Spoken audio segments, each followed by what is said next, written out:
So student behavior, I know that your principal has shared that since using global game changers at your school, that it's kind of cut down on some of the behaviors that y'all have in the classroom. Can you speak to that in your own classroom, or especially since you taught global game changers to the whole school at one time, what you kind of noticed in the changes? Well, one, I think that there's an expectation that students are going to ignite good.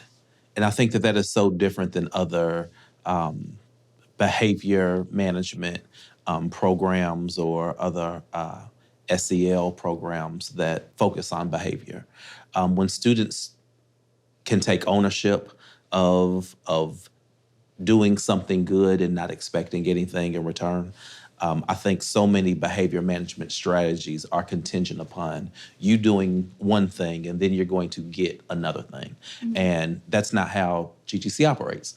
And so I think they really internalize that cognition of their own behavior. And I think it manifests itself throughout the day. I would also say that it allows students to be very in tune with their emotions. And especially in elementary, students have a range of emotions. Right. They don't always have the vocabulary for those emotions. Exactly. And I think that GGC does a great job of figuring out ways that students can identify what those emotions are, especially some of the negative ones, and what are some things that they can do to change those. So a couple of years ago, there were some GGC yoga poses that second graders learned. And I remember the second grade teacher at that time talking about that was never something that she would have thought of on her own to incorporate in her class, but how she was able to start each day with just some different yoga poses that by the end of the day, some of her tough students were able to not only excuse themselves or go into a reflection corner, they were able to do these yoga poses just on their own, just to kind of calm themselves down.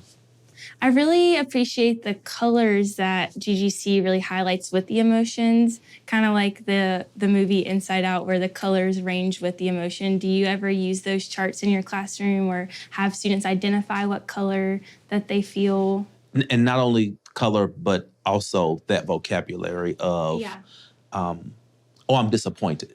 Mm-hmm. And I think a lot of times on the elementary level, students use words like, I'm happy, I'm mad, bad, sad, good. Right. You know, but when they can pinpoint, oh, I'm really disappointed. And then you can have one-on-one conversation with students of, okay, well, why are you disappointed? Oh, I'm disappointed because my dad said we were going to Chuck E. Cheese this weekend and we didn't go. Yeah. And it's like, oh, this behavior isn't even because of something that happened today, or so it helps you to better engage with the student, right, and have conversation about behavior. Yeah, and especially with that vocabulary and the colors, just going a little bit back to my English language learners, since I have such a big group of those students this year, they can kind of tell me how they feel even if they can't necessarily communicate it with their words. They can point to the color.